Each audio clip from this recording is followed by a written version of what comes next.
real stories of gravediggers who found graves covered with salt and strange objects buried beneath the earth. I always thought cemeteries held only silence and memories, but that night I discovered there are secrets that not even the earth can hide. As my eyes adjusted to the dim light, I noticed something that made no sense. A perfectly drawn circle of salt around an ancient tomb, as if someone had spent hours meticulously caring for every detail, with the precision of someone who wanted to leave no gaps. At first, I thought it was just naive superstition, perhaps a local custom of those who still believed in old legends about restless spirits. But I soon realized there was something much more disturbing behind that white barrier gleaming in the pale moonlight. Have you ever wondered why some people return to the same spot over and over again, as if their lives depended on it? Well, that's exactly what I felt when I saw that. Even after I'd cleaned the area and swept away every last speck of dust, the next day, the circle was there again, even more defined, fresher, as if someone had made a point of reinforcing the line during the night. And it was at this point that curiosity mixed with fear, because I couldn't understand the true purpose of whoever was doing this. What if the salt wasn't there to protect the tomb from something outside, but rather to keep contained whatever was trying to escape from within? This question began to haunt me, and it was the beginning of everything you're about to hear. Before we continue this dark tale, subscribe to the channel and leave a like. Because what comes next is even more disturbing than you imagined. My routine was always simple, almost monotonous, like that of any other gravedigger working long, silent shifts. The nights were marked by shuffling footsteps among ancient tombstones, the sound of the wind seeping through the dry trees, and the occasional creak of the iron gates surrounding the place. I walked with my flashlight in hand, illuminating graves that seemed to breathe a heavy calm, a calm that somehow seemed to observe my every move. Most of the time I was alone, and the solitude made the cemetery become an extension of my own body, as if every shadow cast on the ground were a part of me. There was something almost hypnotic about the routine. I raked leaves, arranged flowers left by families on quick visits, checked the walls and gates to make sure no one had broken in during the day. It was repetitive work, but at the same time, it demanded attention, because cemeteries are silent territories, and any unusual sound is enough to trigger a sense of alert that sends shivers down my spine. I was already accustomed to strange noises, to small creaks of wood, to animals hiding among the graves, but that week everything seemed more intense, as if each noise were a warning that something was about to happen. And it was precisely within this predictable routine, where everything should be ordinary and even boring, that I encountered signs that completely deviated from what was expected. The circle of salt wasn't just an isolated detail, but a harbinger, an anomaly that stood out from the rest of the funereal landscape and seemed to demand an explanation. The problem was that the more I tried to ignore it, the stronger the feeling that someone or something was guiding me to look in that direction again. The first time I encountered that salt circle, I tried to convince myself it was just a prank played by bored teenagers who saw the cemetery as a perfect stage to instill fear in those who work or pass by at night. The flashlight illuminated each white grain that glistened against the damp earth, creating a disturbing contrast, as if the salt hadn't just been deposited, but carefully spread with a purpose. I crouched down, touched the cool powder with my fingertips, and felt a strange vibration that didn't come from the ground, but seemed to rise up through my skin, leaving an uncomfortable, almost electric sensation, as if I were touching something that shouldn't be touched. The toe. Next day, after cleaning the area and sweeping away every trace of that white line, I returned to my nightly rounds with a clear mind, believing everything was over. However, upon arriving again at the same tomb, I noticed that the circle had reappeared, even more pronounced, with its edges clearly defined and an almost supernatural intensity in the glow reflecting the moonlight. There were no footprints, no intruders, just the circle, as if it had appeared out of nowhere, as if a warning to stop meddling where it wasn't wanted. On the third night, the situation became even more disconcerting because not only was the circle renewed, but there were deep marks in the earth, like scratches coming from inside the tomb, as if someone had tried to push the lid from the inside. It was at that moment that the game completely lost its meaning, and fear took hold of me in a way I had never felt before. What if that circle wasn't the work of ordinary human hands, but of someone desperately fighting something that could only be contained this way? This doubt gnawed at me, and it was this that led me to make the decision that would change everything. After night of seeing that circle reappear before my eyes, I realized there was no escaping the truth. I needed to find out who was doing this and, above all, understand why anyone would insist on reinforcing a barrier that seemed more like a ritual than simple superstition. So I decided to remain hidden in absolute silence, hoping that dawn would bring answers, even though part of me wished I never would. I chose a strategic spot behind a row of marble tombs from where I could observe the marked headstone unseen. The night's chill seeped into my bones, and each minute seemed to drag by, as if time had been stretched out just to test my patience. The cemetery, usually silent, seemed to amplify every sound that night. The wind blew through the trees like a constant whisper, the iron gates creaked softly. With the swing of chains, and even the rustling of small animals among the bushes seemed to herald something about to happen. I held the unlit flashlight in one hand, and in the other, the weight of fear that intensified with each passing second. It was then that I saw, in the distance, a silhouette moving slowly among the tombstones. It was a hooded figure, carrying something heavy in its arms, and its every step seemed calculated, as if it had a certain destination, the grave surrounded by salt. My heart raced when I realized the object being carried was a sack, and as the figure approached the headstone, he began to pour the contents around the grave, repeating the movements I had witnessed before, only from the traces. There was no hesitation in his gestures, only haste, as if every grain needed to be in the right place before it was too late.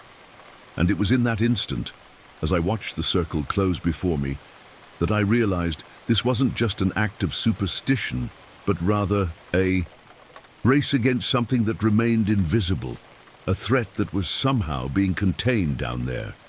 The question that began to haunt me was inevitable. If salt was the only barrier, what exactly was trying to break through it? As I stood motionless behind the row of graves, the chill that cut through the dawn was no longer what bothered me most, but rather the feeling that I was standing before something I should never have witnessed. The hooded figure continued to scatter the salt with quick, almost desperate movements, as if performing a ritual known for generations. The way she repeated the gesture, pouring handfuls with a steady hand and then smoothing the circle so there were no gaps, conveyed the impression that each grain represented a barrier against something invisible, something that should not be freed. I watched in silence, and the more the circle completed, the stronger the feeling that there was something beyond simple superstition. It was at that moment that the silence of the cemetery was broken by a muffled sound, a dry rattle, as if nails were scraping wood from within. The noise came from the fenced grave, and each scratch seemed to reverberate through the ground, vibrating my spine so intensely that I almost screamed. The hooded figure froze for a moment, raised its head as if it had also heard, and then hurried even faster, scattering the salt as if fighting against time. The air seemed to grow denser, almost unbreathable, and an invisible pressure weighed on my shoulders, as if pushing me down, forcing me to remain still. When the scratching stopped, a loud thud echoed from within the earth, as if something had violently collided with the coffin lid. My entire body shook, and the only explanation my brain tried to offer was that I was hallucinating, caused by fear. But the figure's frantic gaze, now completing the circle with almost compulsive gestures, made it clear I wasn't imagining it. I felt part of a buried secret, as if I'd witnessed a silent pact between the living and the dead. It was at this point that I realized something disturbing. The salt wasn't there to protect the tomb from prying eyes, nor to ward off outside spirits, but rather to contain whatever was trying to escape the coffin. And the question that tormented me was whether that night the barrier would actually be strong enough to resist. Since that night, I've never been able to walk through the cemetery without glancing twice at that grave, and with each visit, I noticed that the circle of salt remained there, renewed, ever fresh, as if invisible hands had remade it night after night. None of my co-workers commented on the matter, and when I tried to broach the subject, they quickly changed the subject, as if there were a silent pact never to mention it aloud. It was as if everyone knew the truth, but preferred to carry the secret in the heavy silence that blankets the daily routine of those who deal with death. I swore that morning I heard not just scratching, but a muffled whisper that seemed to come from beneath the earth. A whisper that wasn't human. Since then, I've had the constant feeling of being followed, even when I leave the cemetery and walk the deserted streets toward my home. The weight of this secret is something I've never been able to fully share, but I can't deny that even today, I believe something inside me is still trying to escape. And if this was the tomb that made me question my sanity, it wasn't the only one. Because what I'm about to tell you next may be even more disturbing than what you just heard. I never imagined that a seemingly ordinary job could turn into a burden that would haunt me to this day. But sometimes the unexpected reveals itself when you least expect it. That grey morning, as I was breaking open the earth to prepare a new grave, my tools encountered something that shouldn't have been there. It wasn't wood, nor stone, nor root, but small figures molded from clay, buried as if part of a forgotten ritual.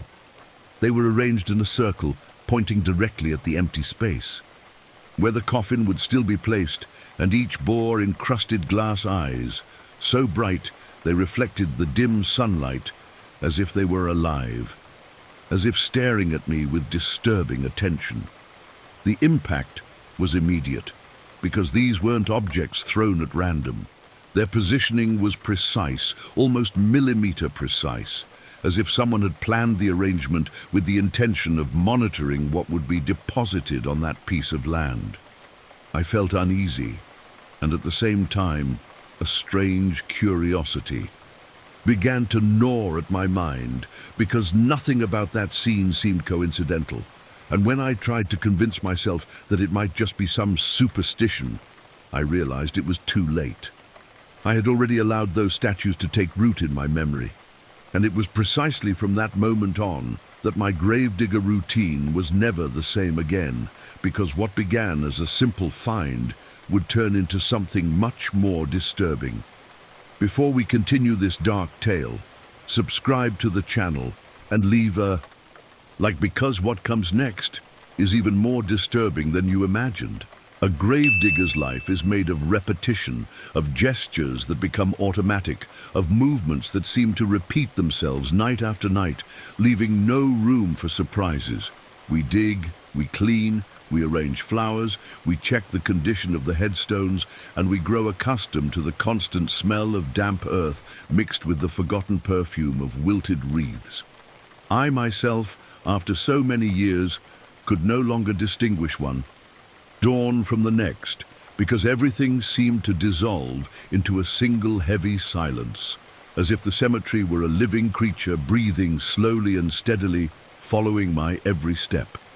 That day, however, nothing I did could erase the nagging feeling that I had desecrated something by finding those small statues, I tried to resume my routine as if nothing had happened, but the shovel felt heavier, the soil denser, and even the air around me seemed to move with a strange resistance, as if imbued with an invisible presence. Each time I lowered my head to continue my work, my mind returned to that image, glass eyes glowing in the dim light, fixed on me with an insistence I couldn't ignore. Even when I finished digging and walked away, I felt like I was leaving something incomplete, as if those figures remained buried within me.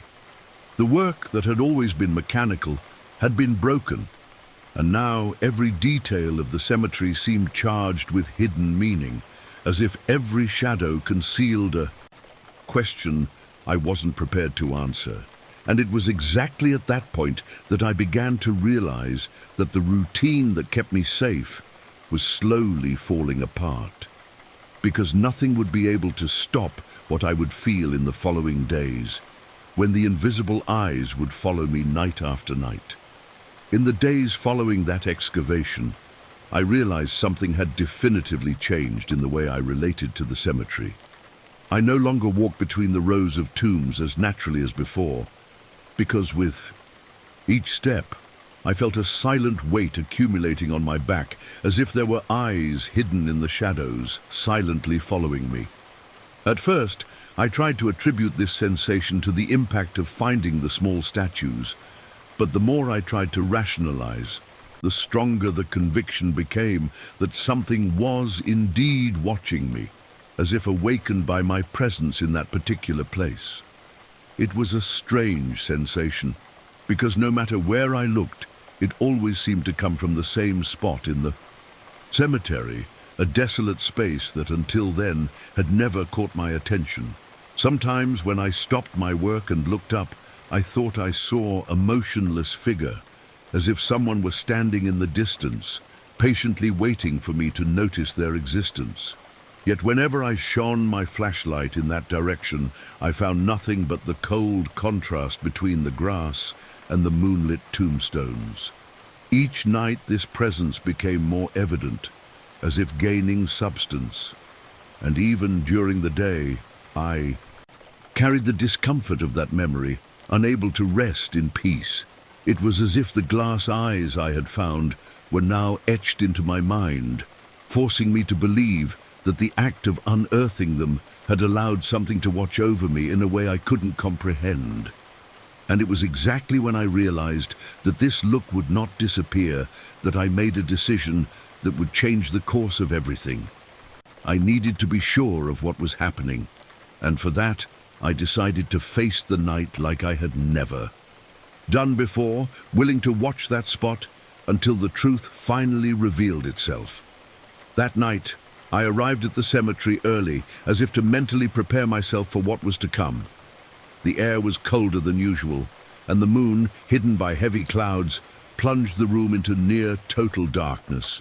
I walked slowly, each step echoing dully on the damp ground, and each time my boots sank into the wet earth, the sound seemed louder than it should have been, as if someone or something were amplifying the noise just to remind me that I was being watched.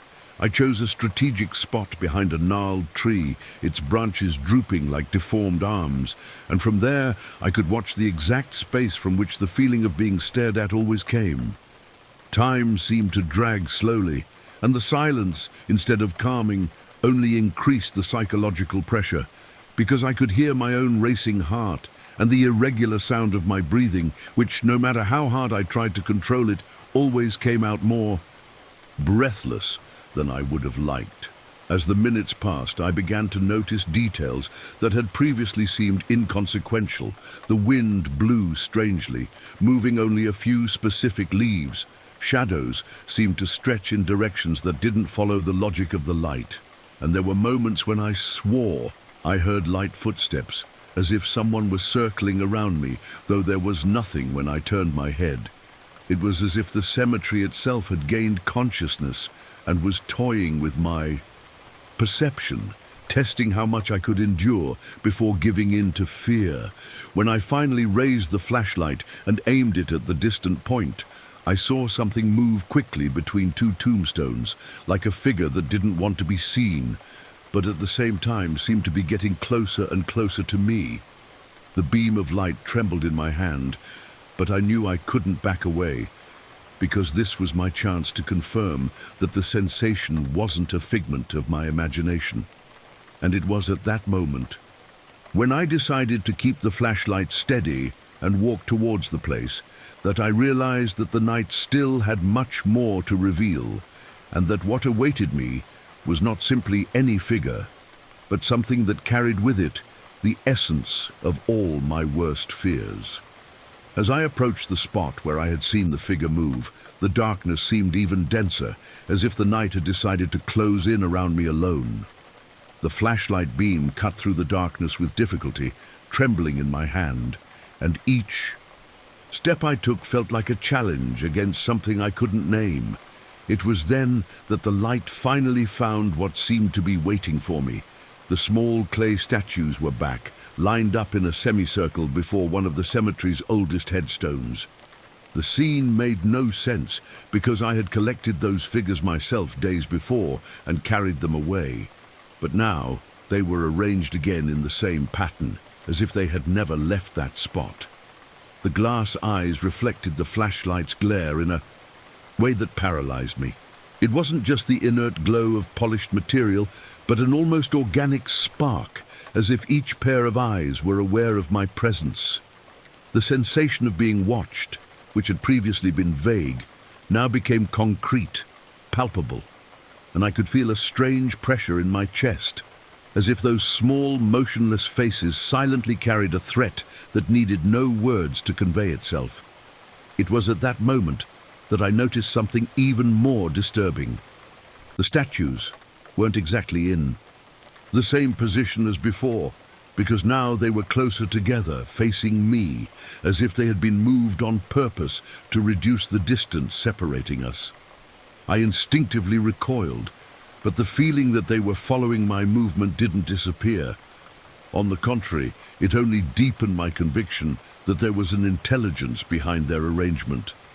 The wind blew hard, stirring up dust and dry leaves, the sound echoing like a chorus of whispers in the void. The entire cemetery seemed to conspire against me, and for a brief moment I was certain I wasn't just looking at objects, but at something much more conscious, something that had chosen those forms to observe me relentlessly. And it was at that point that I understood that the real threat was not what I saw, but what still remained hidden in the darkness just behind them, waiting for the right moment to reveal itself. I stood motionless before those statues, as if rooted to the ground, unable to choose between advancing or retreating. The flashlight trembled in my hands, reflecting off the glass eyes that now stared at me with an almost human intensity. And for a moment, I had the feeling they weren't simple clay figures, but rather vessels for something lurking behind them.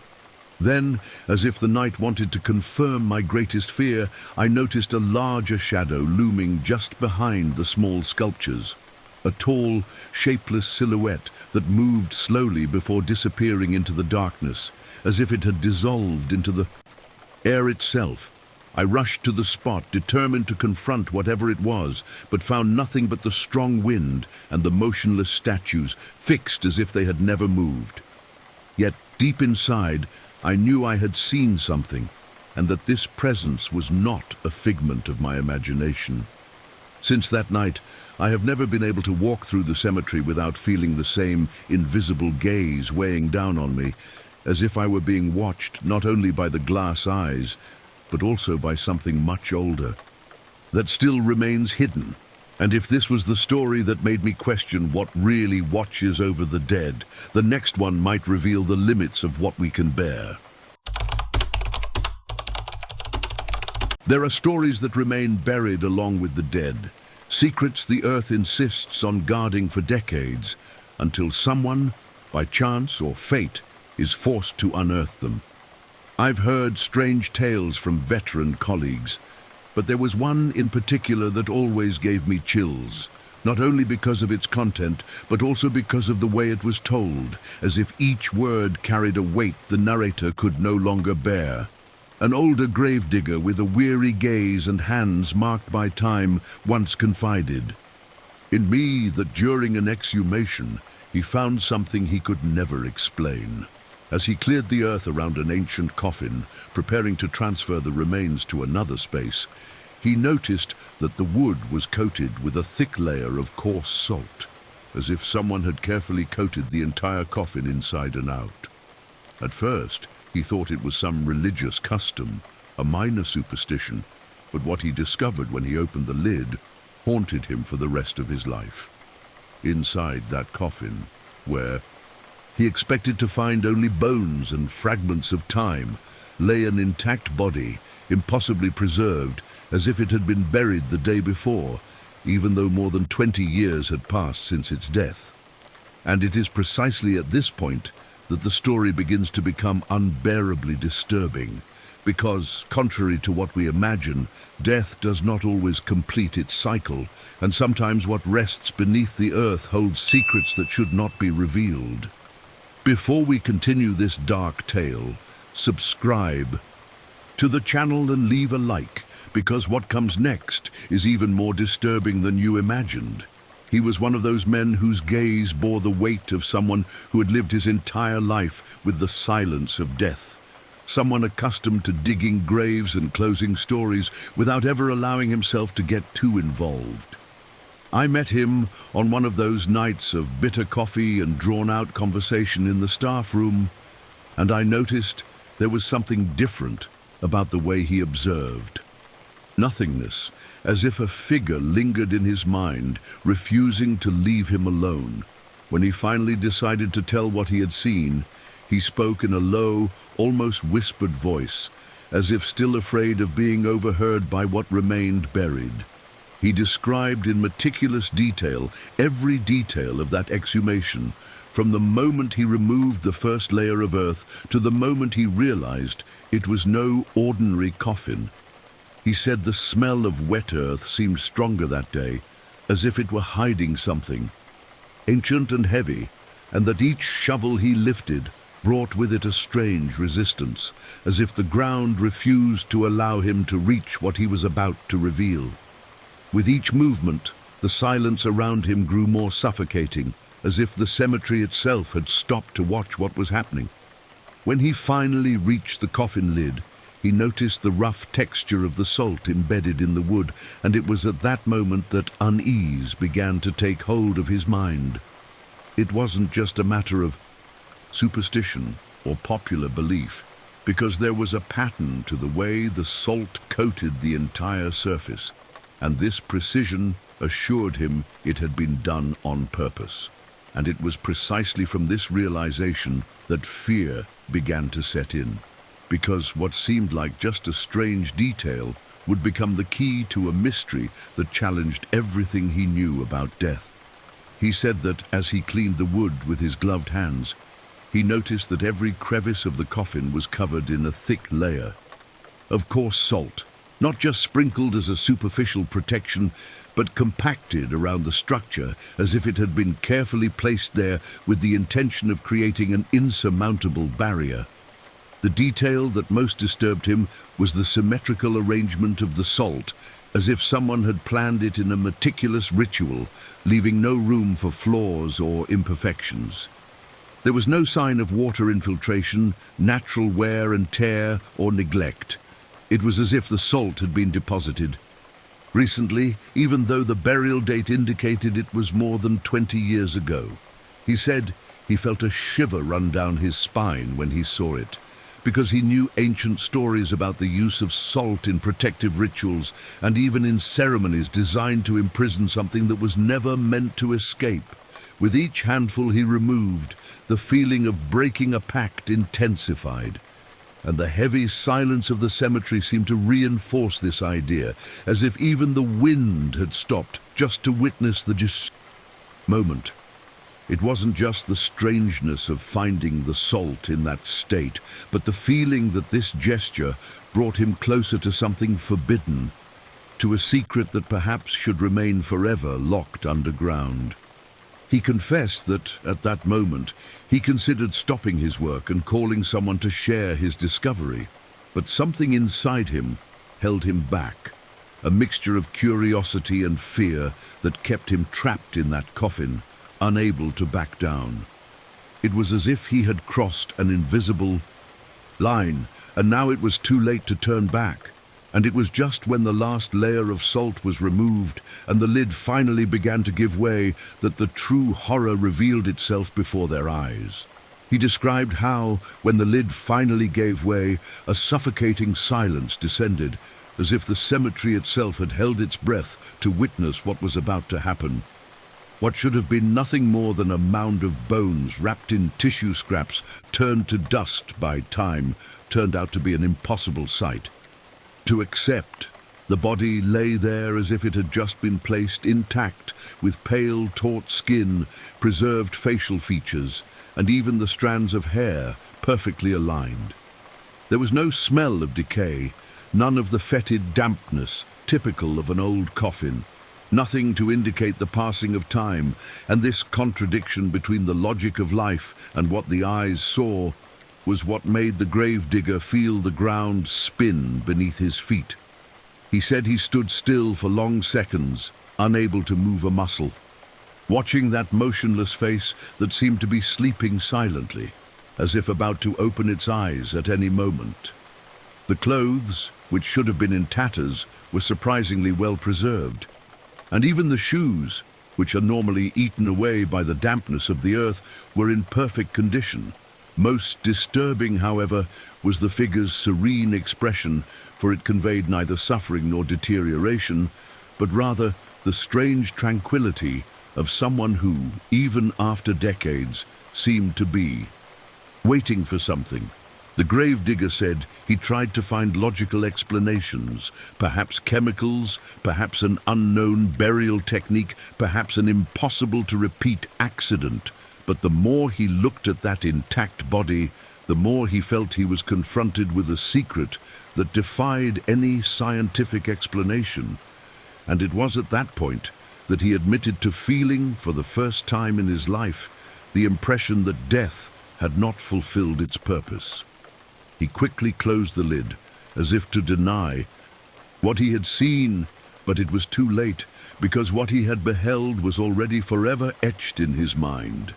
And it was exactly from that night that the dreams began, as if the dead man who never decomposed had found a way to continue looking at him, even beyond the coffin. He said that from that night on, sleep never again brought him true rest, because every time he closed his eyes, it was as if the coffin lid opened inside his mind, and that intact body appeared before him, still and yet conscious, gazing at him with an unnatural serenity. At first, the dreams were mere fleeting images, disconnected flashes that disappeared as soon as he woke. But as the days passed, they became increasingly longer and more detailed, as if someone were shaping those visions to transform them into inevitable encounters. He described with a trembling voice that, for the first few weeks, he simply observed the figure in silence, lying in the same coffin, with the same expression, untouched by time. But soon the scenery changed, and the dreams began to take place in other places. Dark corridors of abandoned churches, closed rooms filled with lit candles, cemeteries disfigured by fog, always with that same person appearing motionless, but never losing eye contact with him. The gaze seemed to follow his every movement, as if to remind him that somehow he was still alive on some level he couldn't comprehend. Over time, the dreams ceased to be merely visual and took on sound. At first, they were incomprehensible whispers, echoing like a distant wind. But soon they transformed into murmured words, short phrases asking for simple things like, "Don't forget me," or "Come back to me." The voice was soft and calm, but carried a gravity that made it impossible to ignore. He confessed that he began waking in the middle of the night, with the feeling that those words still echoed in his ears, as if they had been spoken right there in his own room. The psychological terror reached its peak. When on one of these nights he dreamed that he was standing before the open coffin and the figure, without moving its lips, smiled slightly at him, a smile as discreet as it was cruel, which made it clear that the bond between them had become permanent. And it was then that he realized that perhaps the real mystery was not in the body preserved by the action of salt, but in the fact that death had failed, allowing something to continue to exist and pursue him beyond the limits of life itself. He told me that even after so many years, he still hasn't found peace, because every time he closes his eyes, he feels the weight of that unbroken, cold and silent gaze again, as if he were being watched not by a memory, but by a presence that refuses to disappear. He admitted that he never returned to the exhumation site, not for lack of courage to face the earth and the coffin, but because he knew there was no way to confront what remains alive within his own mind, haunting his nights like a curse. The salt that enveloped that body ceased to be merely a strange funerary detail and became an enigma that corrodes his sanity, because to this day he believes it was not a preservation method, but rather a carefully constructed prison to contain something that should never escape. And yet, with each recurring dream, he feels the barrier weaken. The bond between him and the deceased grows stronger, and that at some inevitable moment, the two will be face to face outside the dream world. He ended his confession with a phrase I've never forgotten. Not everybody rests in peace, and some just wait for the right time to return. And if you think this story is disturbing enough, wait until you hear the next one, because it shows what happens when it's not just the body that resists time, but also what inhabits the shadows of the cemetery. There are times when the most predictable routine can be disrupted by a detail so small that at first glance it seems insignificant, but later reveals itself as the beginning of something disturbing. I was working at a common funeral, one of those where the tears of family members mix with the muffled sound of shovels hitting the damp earth, when I noticed something that wasn't part of the scene. As we prepared the grave and the coffin was slowly lowered, my shovel hit something hard, a muffled metallic sound that shouldn't have been there. At first I thought it was just a rock or some forgotten rubble, but when I cleared the dirt around it, I noticed the outline of a small, heavy iron box, covered in a thick layer of dirt and engraved with symbols I didn't recognize. The shock of that find hit me immediately, because it wasn't the kind of thing someone would accidentally drop, much less the kind of object that should be buried deep in a fresh grave. I tried to hide it from those present, keeping my movements slow so as not to attract attention, but deep down I already knew I had found something that didn't belong there. And it was from that moment, when the cold, mysterious iron gleamed in the dim light that penetrated the clouds, that the feeling of meddling with something forbidden began to grow in my mind. Before we continue this dark tale, subscribe to the channel and leave a like, because what comes next is even more disturbing than you imagined. As the ceremony progressed, with the trembling voices of the family members mingling with the cold wind that swept through the cemetery, I felt my entire body tense, trying to act as if nothing had happened. My every gesture seemed watched. Every movement of the shovel felt heavier, as if the earth had gained an unusual resistance just to prevent me from touching that object again. Still, I couldn't ignore what I had found, and each second seemed to lengthen the sensation that that small iron box was pulsing silently beneath the surface, waiting only for the moment to be fully revealed. The coffin was lowered slowly, accompanied by the suppressed weeping of those closest to me, and I had to maintain my composure because it was inappropriate to show unease at a time like this. But something was already stirring inside me, a mixture of fear and curiosity that made me feel as if I had opened an invisible door. I avoided eye contact with anyone, keeping my gaze fixed on the grave. But in my mind, the question repeated itself like an insistent whisper. Who had placed that box there before the burial, and with what intention? When the ceremony ended, and silence replaced the words of farewell, I remained a few more moments near the grave, pretending to finish the service, but in reality trying to find a way to remove the object without anyone noticing.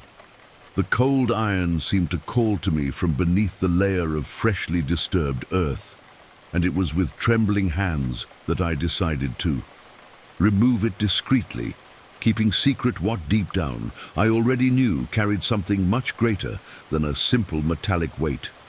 When I finally managed to hold the box in my hands, I realized that the weight it carried was not only physical, but also psychological, as every detail of its surface seemed to project a discomfort that seeped into my mind.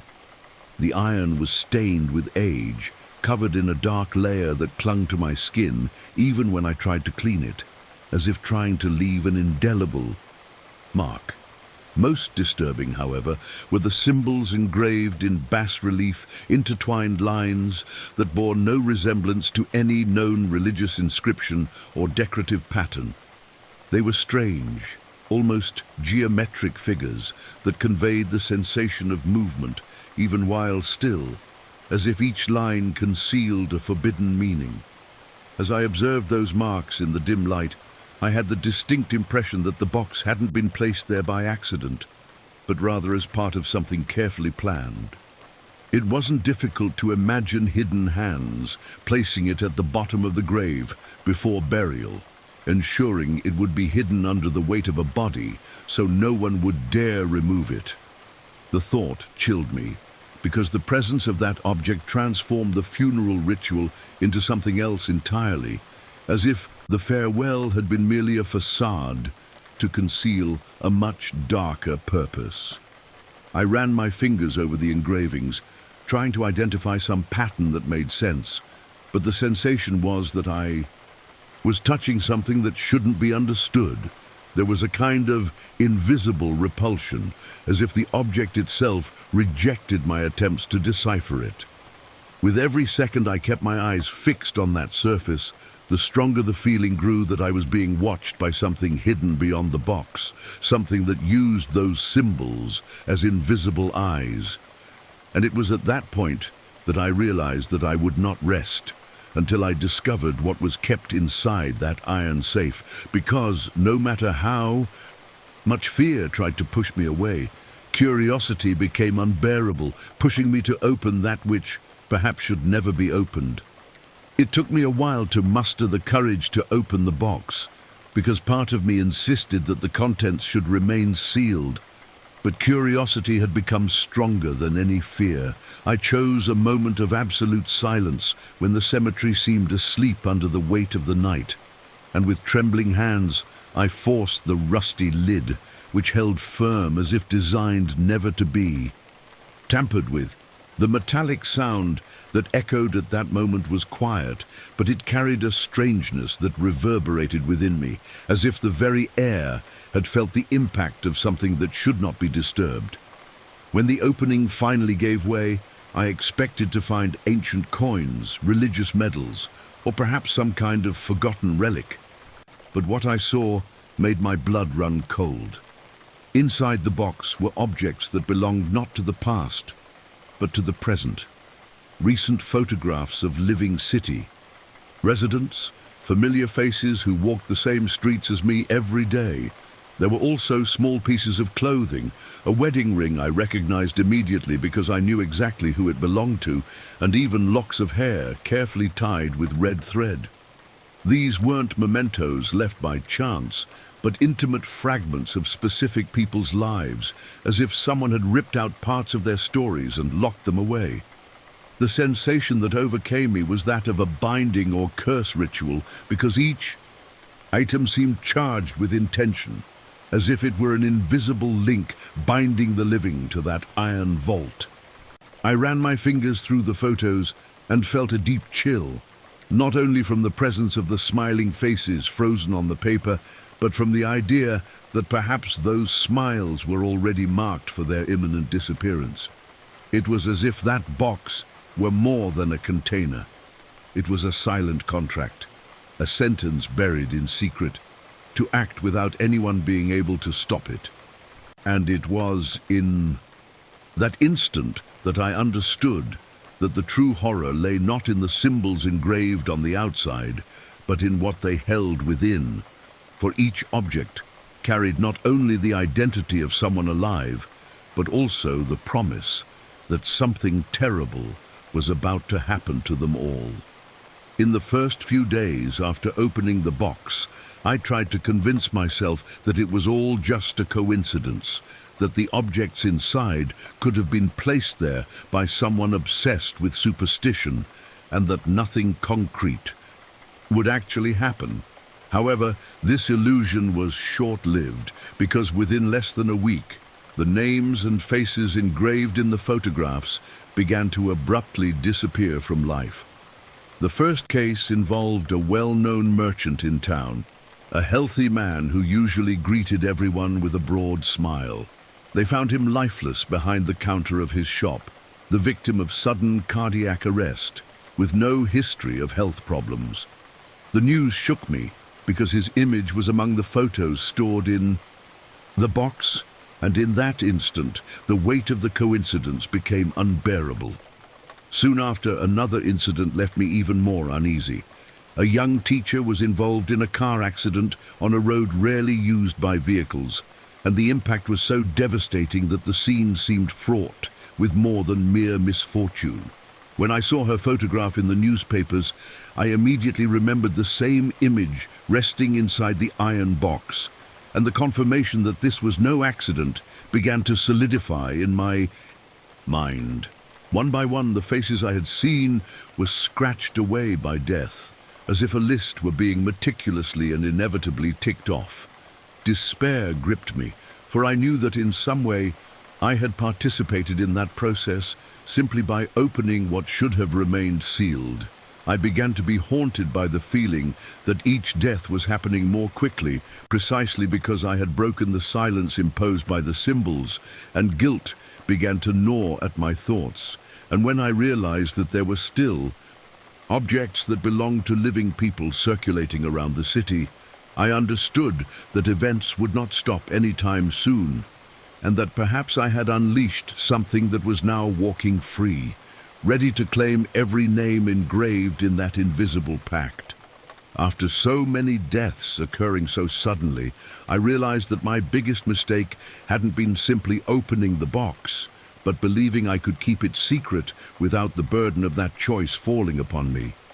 Since then, every burial I've performed has become a silent torment, as I've found similar signs in other recent graves, as if small iron boxes had been discreetly deposited, waiting only for the right moment to fulfill their purpose.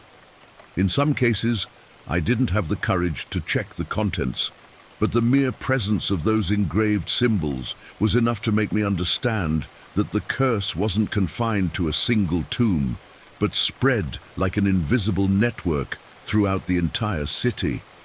Today, when I walk among the cemetery rows, I feel that every shadow might hide someone watching my movements, perhaps the same person responsible for burying those boxes, perhaps something even more ancient that found a way to manifest itself in this ritual. Each night, I carry the doubt of how many lives are still marked for extinction, and whether I will ever have the courage to reveal what I saw, because perhaps by exposing the truth, I only accelerate the fate of us all. If you want to hear more stories as disturbing as this one, and delve even deeper into this universe of funeral secrets and silent curses, subscribe to the channel now and keep following, because the next story may be even more disturbing than the one you heard today.